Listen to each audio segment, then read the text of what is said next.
नमस्कार, मैं हूं ये साहू और एंजल लाइव शो में आपका हार्दिक स्वागत करता हूं। आइए आज की इस पाठ में हम कलीसिया के विषय में जानकारी प्राप्त करेंगे और इस पाठ के माध्यम से ऐसे 9 विशेष महत्वपूर्ण बातों को जो शायद बहुत से लोगों को अभी भी मालूम नहीं है जानेंगे। और हमारी आपसे गुजारिश है कि उन बातों को बड़ी ही गंभीरता से लें जिनका वर्णन हम इस पाठ में करेंगे। तो सबसे पहले हम देखना चाहेंगे कि कलीसिया क्या है। क्या यह कोई इमारत है या कोई सामाजिक क्लब है?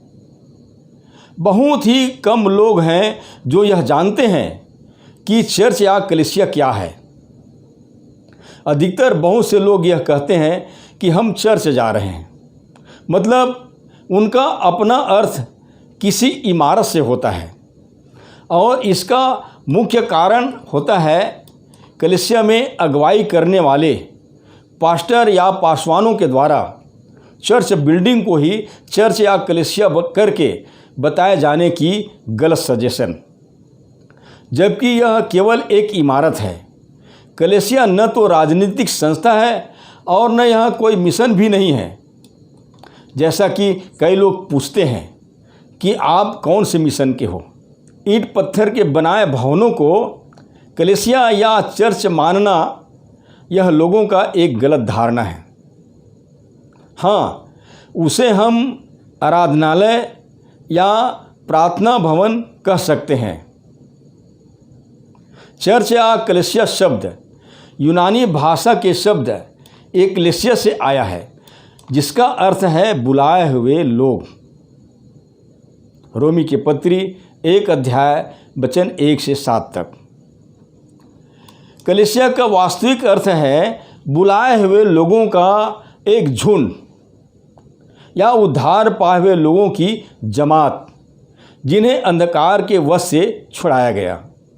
जैसे पौलुस कहता है, उसी ने हमें अंधकार के वश से छुड़ाकर अपने प्रिय पुत्र के राज्य में प्रवेश कराया। राज्य मतलब कलीसिया। कुलुसी की पत्री 1 अध्याय वचन 13। दूसरी और महत्वपूर्ण बात यह है कि कलीसिया को 2 रूपों में वर्णित किया गया है, स्थानीय कलीसिया और विश्वव्यापी कलीसिया। सबसे पहले इसे विश्वव्यापी रूप से बोला गया था जब यीशु ने कहा कि मैं अपनी कलीसिया बनाऊंगा। Upon this rock I will build my church. मत्ती रचित सुसमाचार 16 अध्याय वचन 18।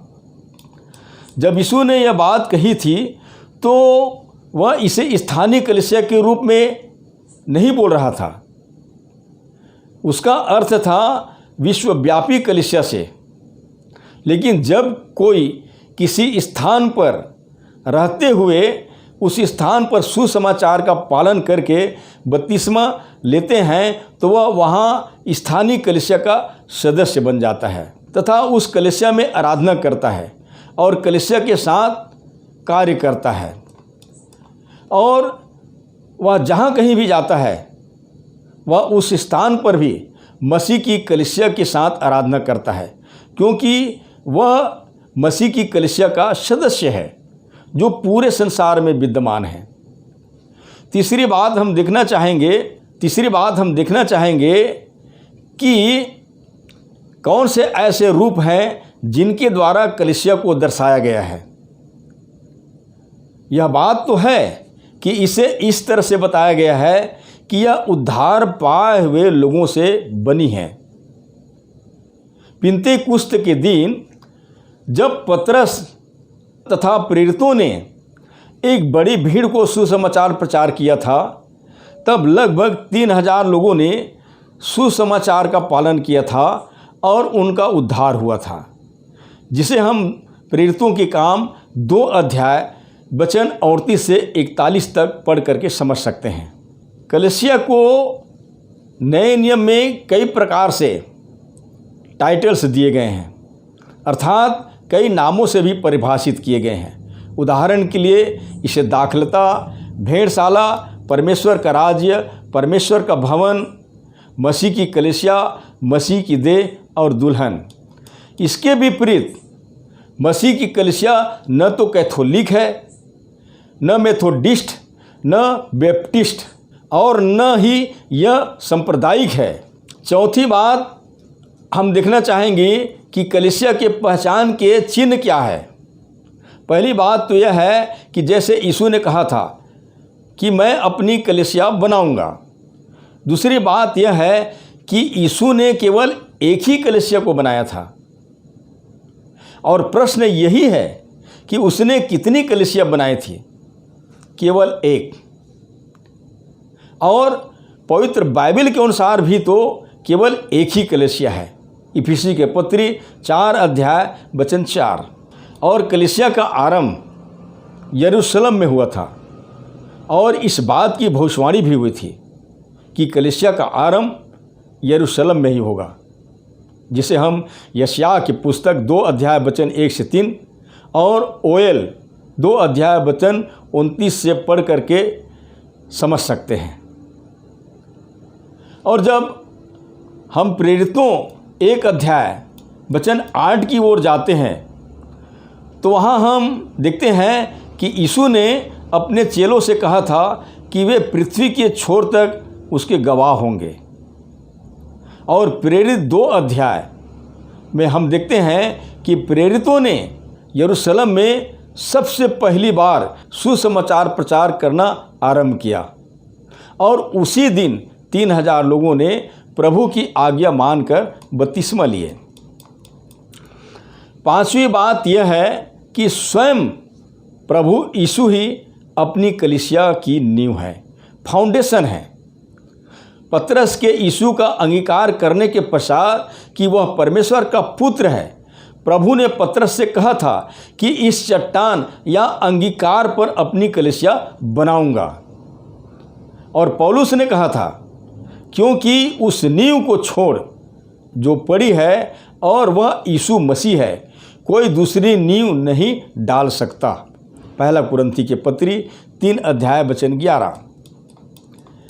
इसलिए कलीसिया यीशु के ऊपर बनी है और इसी वास्तविकता पर इसकी नींव पड़ी है कि वह परमेश्वर का पुत्र है।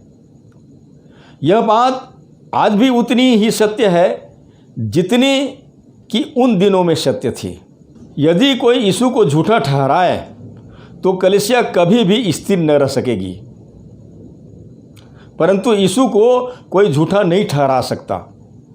यदि कोई भी धार्मिक संगठन मनुष्यों की शिक्षा पर आधारित है या मनुष्यों की शिक्षाओं पर चलता है तो वह मसीह की कलीसिया नहीं हो सकता और एक दिन वह समाप्त हो जाएगा। छठवीं विशेष बात यह है कि कलीसिया प्रभु का नाम अपने ऊपर रखती है। हम रोमी के पत्री 16 अध्याय वचन 16 में मसीह की कलीसियाओं के विषय में पढ़ते हैं, क्योंकि विभिन्न स्थानों पर मसीह की मंडलियां विद्यमान थी। पहला कुरिन्थी के पत्री 12 अध्याय वचन 27 में प्रेरित पौलुस यीशु की देह की बात करता है जो कि मसीह की कलीसिया है। कुलुसी की पत्री 1 अध्याय वचन 18। 5 अध्याय वचन 22 और 23 के अनुसार मसीह यीशु ही कलीसिया का सिर है। व्यक्तिगत रूप से कलीसिया के सदस्य प्रभु यीशु का नाम अपने ऊपर रखते थे क्योंकि वे मसीह कहलाते थे। प्रेरितों के काम 11 अध्याय वचन 26। और परमेश्वर का वचन हमें बताती है कि उद्धार केवल यीशु के नाम में है। प्रेरितों के काम 4 अध्याय वचन 12 और कुलुसी के पत्री 3 अध्याय वचन 17 हमें यह भी बताती है कि हमें सब कुछ यीशु के नाम में ही करनी चाहिए और उसी के नाम से परमेश्वर पिता का धन्यवाद भी करनी चाहिए। कैसे कोई कलीसिया या यीशु का चेला यह दावा कर सकता है कि वह प्रभु से संबंध रखता है जबकि वह उसका नाम तक अपने ऊपर नहीं रखता? सातवीं बात जो हम देखते हैं वो यह है कि यीशु कलीसिया का सिर है, जैसे लिखा है, क्योंकि पति पत्नी का सिर है जैसे कि मसीह कलीसिया का सिर है और आप ही देह का उद्धार करता है। इफिसी के पत्री 5 अध्याय वचन 23। यीशु देह का कलीसिया का उद्धार करता है। प्रेरितों के काम 2 अध्याय वचन 47 हमें बताती है कि उद्धार पाए हुओं को कलीसिया में मिलाता है। कौन मिलाता है? यीशु। और किसने उनका उद्धार किया है? यीशु ने। यदि उनका उद्धार हुआ है तो वे कहाँ हैं? और उसका सही उत्तर है कि वे कलीसिया में हैं।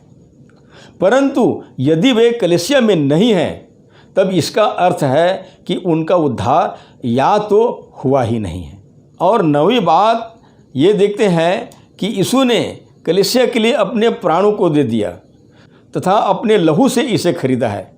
जैसे पौलुस ने एल्डरों को लिखते हुए उसने कहा है, इसलिए अपनी और पूरे झुंड की चौकसी करो जिसमें पवित्र आत्मा ने तुम्हें अध्यक्ष ठहराया है कि तुम परमेश्वर की कलीसिया की रखवाली करो जिसे उसने अपने लहू से मोल लिया है।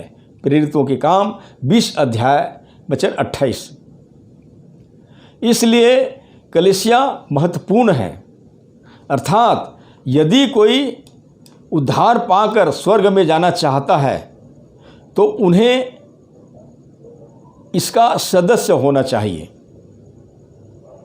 Member of church of Christ. हम बताना चाहते हैं कि कलीसिया उद्धार नहीं करती परंतु यीशु उद्धार करता है, और जो भी उद्धार पाता है प्रभु उसे अपनी कलीसिया में मिला लेता है, अपनी देह में मिला लेता है। इसलिए कलीसिया उद्धार पाए हुओं से मिलकर बनी है तथा प्रभु यीशु उद्धार पाए हुओं को स्वर्ग में स्थान देगा। तो हम यही प्रयास करें कि केवल मसीह की कलीसिया, जो नए नियम की सच्ची कलीसिया है, मसीह की कलीसिया का सदस्य बनकर मसीह की शिक्षा के अनुसार ही उसकी उपासना करें और 100% उद्धार की आशा करें। और हम बताना चाहते हैं कि जो कोई अभी तक मसीह की देह में मिलाए नहीं गए हैं, उन्हें मसीह के सुसमाचार पर विश्वास लाकर अपने तमाम पापों से मन फिरानी चाहिए और पापों की क्षमा के लिए बपतिस्मा लेनी चाहिए। यदि वे ऐसा करते हैं तो अवश्य रूप से उनका उद्धार होगा और वे भी मसीह की कलीसिया में मिलाए जाएंगे और परमेश्वर के पवित्र लोगों के साथ स्वर्गीय मिरास को प्राप्त करेंगे। सो परमेश्वर आपकी सहायता करें। धन्यवाद।